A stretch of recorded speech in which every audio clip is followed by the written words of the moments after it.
everybody, this is D Hunter, bringing another action figure review. Today, we're going to look at the McFarlane DC Multiverse, DC Direct, Page Puncher Batgirl. This is from the Batman wave, fighting the Frozin. It's basically a prehistoric Batgirl figure from the Bat Clan, and not only that, this is a Platinum Chase variant. I want to give a huge shout out to my boy Brad, the DC Universe Geek. I saw that McFarlane had sent him the Platinum Batgirl, and I wondered, maybe he would sell it to me, so I dropped him a line. He said, I won't sell it to you, but I'm not really interested in this, so I'll give it to you for free. That's love. I also want to give a huge shout out to my boy Josh from Before Figures. I messaged him and asked him a very similar question, and he sent me one as well. So I have mine to keep in the package and mine to keep loose. Huge shout out to both you guys. I'll drop a link to their YouTube channels in the description below. So, let's take a look at the packaging. As you can see at the top, DC, McFarlane, ages 12 plus, includes exclusive comic book in the English language, DC Direct, Batgirl, and it's a McFarlane Platinum Chase variant. These are randomly added into cases of Fighting the Frozin. So we have Batgirl in the package. She comes with 2 axes or hatchets, an old school sort of grapple hook, then she has a comic, display stand, and a collector's card. One side of the package blank, so is the other side. On the back, DC. Here's her barcode, but it should be exactly the same as the regular version of Batgirl. And nothing going on at the bottom. So with no further ado, let's open her up. And as usual, I did get 2 of these figures, one of which to open and enjoy, and one to keep unopened in my complete Batman-related unopened action figure collection. Josh from 4 Figs sent me the open one, and Brad, the DC Universe Geek, sent me the sealed one. Much thanks. Saves me a lot of time and effort tracking it down. Plus, some of these Platinum ones can be quite pricey. Thanks again, both of you guys. Here's the Platinum variant of Fighting the Frozin Batgirl. Next to the standard release. Here's the entire collection of the Page Puncher wave, Fighting the Frozin. We have the regular assortment, Platinum Chase variants, and even the San Diego Comic-Con gold label versions. Finally, it's complete, both open and unopened. Alright, now that this figure out of the package, here she is with all of her accessories laid out. She comes with a display stand, a collector's card, her comic book, 2 axes or hatchets, and then a little grapple. But before we take a look at those, let's talk about and check out the actual figure. So this is Batgirl. I'm assuming it's Barbara Gordon, the main Batgirl. She's from the Bat Clan, 16,000 years in the past. It's a pretty cool, sort of prehistoric, sort of Native American looking Batgirl. This is the Platinum Chase variant. She has tattoos and more of a purple color scheme than the other one, but we'll check that out in depth shortly. In the meantime, let's take a look at her. It's from a very interesting and odd story where Mr. Freeze causes an accident with Nora and that sends him in the past 16,000 years.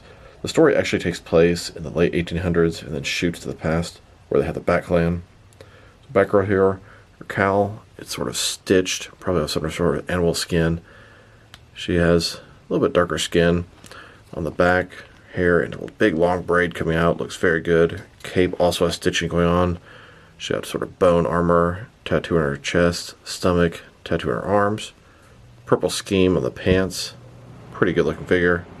Once again, a huge shout out to Brad, the DC Universe Geek, and Josh from Before Figures for hooking me up with this. Really appreciate it. More than you know. So this figure itself, it's a gorgeous figure, wonderfully sculpted, but is it really a necessary figure? A Batgirl for the Bat Clan from 16,000 years in the past. If it sounds kind of dumb, it's because it is.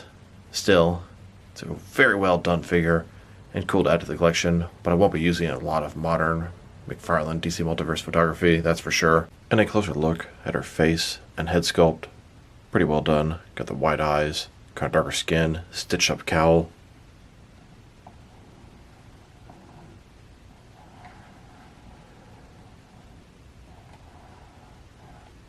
Now let's check out her accessories. Let's start with the boring stuff. Here's her display stand. Typical McFarlane stand we've seen a million times before. It's a black circle. It's very thin, very basic. Now for a collector's card. As you can see, it's an image of Batgirl with a snow type background. Batgirl. On the back, there is a description. If you want to read that, go ahead and pause now. Here's the Platinum Chase variants collector's card on the left, next to the standard version on the right, and they are 100% identical. I hate how McFarlane started making the Platinum version's card identical to the regular version. They used to have sort of a silver border or something like that. Come on, give us something different. Now let's look at her comic. This is a copy of Batman Fighting the Frozin #1, and this is the Batgirl variant cover. As you can see, Batman Fighting the Frozin #1, Batgirl in the front, same accessories, just like the toy, barefoot, everything. As we open it up, you can see Mr. Freeze here. It starts off in 1876. He's doing experiments. They get thrown back in time. Batgirl, Robin, they're taking on Mr. Freeze. Got Batman there. It's a cool story, pretty quick read. And just like the collector's card, the comic is 100% the same in the Platinum and the regular release. There should be at least a little bit different. Even the lettering of Batman, something. Here's a full set of all 6 comics from all 6 different variations of these figures. Disappointing that Batgirl's the only one that has a repeat comic. Even the 2 versions of Mr. Freeze have different covers. Now let's look at her axes. She has 2 of them. They're both a little bit different. As you can see, it's got a sort of stick part. It's got a wrap around where the handle is. It's got this sort of bone or stone blade at the top. It's got little dings in it. It's been worn. Very well done. Paint could be a little better. The wrap should be a different color. Still, she has 2 of them, and they're both a different sculpt, which is pretty cool. Here's Batgirl holding her hatchets. Now let's look at her grapple hook. It's all done in one color. It's brown. The wrap should be a different color. It should have some sort of stone at the top here, or bone. And the hooks, they wouldn't be brown. Terrible paint job. Has this rope attached to it. And kind of cool, you can actually sort of use it as a functioning grapple, old school style. And then here's Batgirl holding that grapple. Now I wanted to check out the differences between the Platinum Chase Batgirl on the left, next to the standard version on the right. There are obvious paint differences, but there are absolutely no sculpt or articulation differences. It's the exact same figure.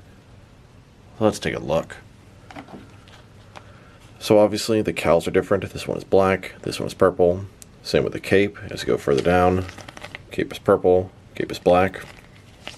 Below that, the armor is the same, but the side part here, it's a darker gray versus almost a flesh color on this one. And as you go further down, her stomach, this one has a pretty cool tattoo on it, and this one does not. You can simply see the muscle definition. On her arms, she's got the tattoo, she does not, on both the right and left biceps.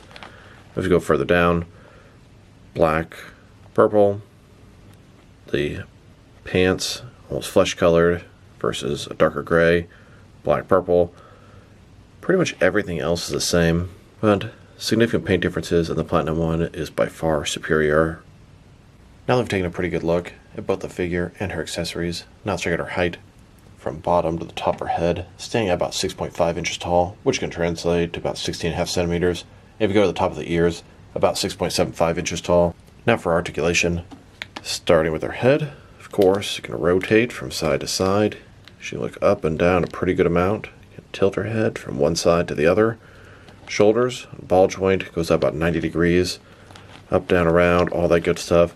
She has a butterfly joint between her shoulder and chest area, increasing the range of motion and covering the large gap that would be there. Bicep cut below that. Double jointed elbows, they go all the way in. Wrist can rotate, and it's going to be hinged. Ball joint or torso, rotate from side to side, although very tight in the torso. Another one on our waist, so we're going to get a lot more of the articulation. Rotate around, forward and back. Legs, complete as a splits. Not a ball joint, McFarlane style hip joints. Rotation is minimal. They go forward, about that far. Back, not much. Double jointed knees below that. And then her ankle, forward and back. I think it should rotate. All of mine feels stuck. Tilt, rock, and of course, toe articulation. Gonna have to work on freeing that ankle up. Here's an image of both the different versions of the Fighting the Frozin Batgirl in front of the Fighting the Frozin Batgirl comic. Here's Mr. Freeze, 16,000 years in the past. This is his new base, his ice-cold lair. A closer look at Mr. Freeze in front of his base. Very comfortable in this cold world he's created. Shortly after, in his base, Mr. Freeze is looking at his wife Nora. She's frozen. Her sickness is frozen with her. He promises to find a cure. Batman, Robin, and Batgirl, they know something's wrong. They're coming toward this new icy base. The only thing that's different in Gotham City. Inside, they attack Mr. Freeze. They don't know exactly what's going on, but they know he's responsible. And here's a look at this entire wave. Kind of reminds me of the old Legends of Batman line, where they made a lot of Elseworld figures. It's kind of cool from that point of view. Now stick around. Next is one of their action figures. Starting off with one of their Batgirl figures. Here she is, next to the standard version of the Fighting the Frozin Batgirl. Here she is, next to McFarlane's Art of the Crime Batgirl. Then, next to the 3 Jokers Batgirl, which they made 2 paint variations of. And now, next to the Gotham Knights Batgirl, they also made 2 variations of her. Here are all the different McFarlane DC Multiverse Batgirl figures they've done. Can't believe they've done 7 of them. I'm not aware of any others upcoming, but who knows. And here she is, next to all the different DC Direct and DC Collectibles Barbara Gordon Batgirl figures that I have. Here she is, next to a McFarlane Batman Classic TV Series 1966 Batgirl. Actually, this one is from the 1966 comic series. Then, next to all my Mattel Batgirl figures. Here she is, next to a couple of Barbara Gordon figures. Barbara Gordon was Batgirl for the longest time, and eventually, the Joker shot her in the spine, crippled her. She became Oracle, a crime fighter, fighting crime via computer the digital way. Not a lot of people consider Barbara Gordon to be the first Batgirl, but this is not the case. Betty Kane was the first Batgirl from the old Silver Age. Here's a DC Direct Betty Kane figure next to Barbara Gordon. Barbara Gordon is actually the second Batgirl. Betty Kane is currently known as Flamebird in the comics. Here's this Batgirl next to Cassandra Cain. Cassandra Cain is the third Batgirl that took over the mantle of Batgirl after Barbara Gordon became Oracle. Here she is next to a few different Cassandra Cain Batgirl figures. Cassandra Cain has had many different identities. She later became the Black Bat, and then Orphan, and I believe she's currently known as Batgirl again in the comics. I think there's a few different Batgirls right now. And here she is, next to Stephanie Brown as Batgirl. Stephanie Brown was the 4th Batgirl in the comics, but is more commonly known as a spoiler. Now stick around, next to some other McFarlane DC Multiverse Platinum Chase variants. Here are the first Platinum Chase variants they made, the bronze version of the Arkham Asylum Batman and Joker. And here she is, next to the second set of Platinum Chase variants. This is the gold version of the Arkham Knight Batman and the Arkham Origins Deathstroke. After that, they released a Platinum Chase variant of Gorilla Grodd from Injustice 2. This one had silver armor. I did end up getting 3 of these silver Gorilla Grodd figures. I used them for Gorilla Soldiers in Grodd's Gorilla Army. Shortly after, they released a Platinum Chase variant of Dr. Fate from Injustice 2.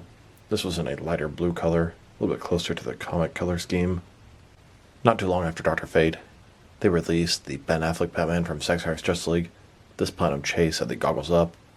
This is actually the only Platinum Chase variant that has any sculpting differences, even though it's very minor. After that, they completely changed the way they were doing Platinum Chase variants. McFarlane decided to introduce the unpainted artist-proof Platinum Chase variants. And people complained and complained and complained and complained and complained and complained about this, and I completely understand why. Say you go to Amazon, you order a Swamp Thing, see a picture of a very well-painted, green, gorgeous-looking Swamp Thing figure, and you get this unpainted crap. If you didn't want it and you weren't a collector, that pissed you off, and I totally get it. These figures were not very desirable. I wasn't very fond of them. And you might think to yourself, what the hell, Hunter? Why did you buy all of them? Well, I'm a big fat idiot that will buy anything McFarlane makes. But these unpainted artist proofs didn't really bring me a lot of joy, that's for sure. I was very happy when they ended this. That's just my opinion. And once again, McFarlane changed the way they're doing Platinum Chase variants. After all the many, many complaints about the unpainted artist proof figures, they went back to some basic repaints. And I absolutely love what they're doing with the Platinum Chase variants now. They are awesome figures. The only trouble is, you gotta track them down and find them, which can be very difficult. Here's Batgirl, next to the Superpowers repainted Mr. Freeze, the darker painted version of Jay Garrick, and the gray version of the Nightfall Catwoman. All excellent Platinum Chase variants. And the most recent Platinum Chase variants McFarlane has made is from the Collector's Edition. I have the Platinum Chase variant of the first appearance of Superman, which is an awesome release, but there's also a Platinum Chase of the Alan Scott Green Lantern and Abyss. I'm looking for those. And then after that, they also made a Platinum Chase variant of the DC Classics Riddler. I'm also looking for him. Drop me a line in the comments below if you can help me out. Now let's check out all the different waves of Page Punchers and their variants. Here's the first wave of page punchers. This is a Black Adam themed wave. We have Batman, Superman, Constantine, and Black Adam. And here's the second wave of page punchers. This is based off Injustice 2. We have Green Arrow, Batman, Dr. Fate, and a Supergirl. And here's the third wave of page punchers. This is a Flash themed wave. We've got the Flash, the Atom, Heatwave, Gorilla Grodd, and both versions of Captain Cold. Here's the fourth wave of page punchers. This is an Aquaman wave. Aquaman, Aqualad, Ocean Master, and Black Manta. And finally, here's the fifth wave of page punchers, and it is finally complete with all the variants, both open and unopened. This is Fighting the Frozin. We have Batman, Robin, both versions of Batgirl, and both versions of Mr. Freeze. Now let's check her out. Next to some other recently released McFarlane DC Multiverse figures. Here she is, next to the Amazon exclusive Glow in the Dark Jon Stewart. And here she is, next to the most recent wave of Mega figures. We have the Justice Buster and Anti-Monitor. Then, next to the Hush Superman, the Tim Drake Robin, and the DC Classics Riddler. And now, next to some McFarlane Toy Store exclusive figures, we have the Patina variant of the Superman in his Unchained Armor and Superboy Prime. Then Catman and Dick Grayson Robin. Here's Batgirl, next to the Big Bat Toy Store exclusive, Black and White accent, Martian Manhunter, Superman, and Flash. And here she is, next to the Blue Beetle movie wave. We have the regular Blue Beetle, Carapace, and Battle Mode Blue Beetle. Then, next to McFarlane's Collector's Edition Wave 1, we have both versions of the first appearance Superman, Alan Scott, Green Lantern, and the Abyss. Now each of these figures has a Platinum Chase variant. As you can see, I have the Platinum Chase of Superman, but I'm looking for Alan Scott and the Abyss.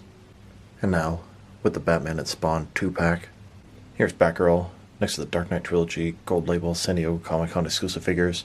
We have Bane with his coat, Joker as a bank robber thug, and then Joker as seen through the sonar vision. And here she is, next to some more San Diego Comic-Con exclusive figures. We have the 85th anniversary Superman, the 30th anniversary Nightfall Batman, the Page Puncher Sketch Mr. Freeze, and the Dark Knight's Metal Alan Scott Dread Lantern. Next, let's check her out, next to some Target exclusive figures. Here she is, next to the Superman vs. Doomsday 2-pack. And here she is, next to some Target exclusive Joker Eyes stuff. Then, with some more Target exclusive figures, we have the Sinister Corp Batman, Ted Kord Blue Beetle, then Impulse and Deadman. Then, with the Target exclusive Flashpoint wave, we have Aquaman, Project Superman, and the Flash. Here's Batgirl, next to the Injustice 2 3-pack, Batman, Dr. Fate, and Supergirl. Then, with some recent Walmart exclusive Gold Label figures, we have the Vampire, Joker, Batman and Superman, and then Captain Atom, Eradicator, and Beast Boy. And now, with the Goofy Head Sculpt Rebirth Superman vs. Ultraman 2-pack. And finally, next to the most recent Batman wave, we have the Nightfall Batman, Batman Incorporated Batwing, and the Batman Reborn Two Faces Batman. Now let's check her out, next to some action figures from different various companies, so we can see how she fits in both scale and style-wise, in case you know which lines you can mix her with. Since she's a McFarlane toy, they're typically the 7-inch scale. I'm going to start off my comparisons with some of the larger action figure lines I collect, and work way smaller. But first, let's check her out with some of her McFarlane Toys brothers and sisters.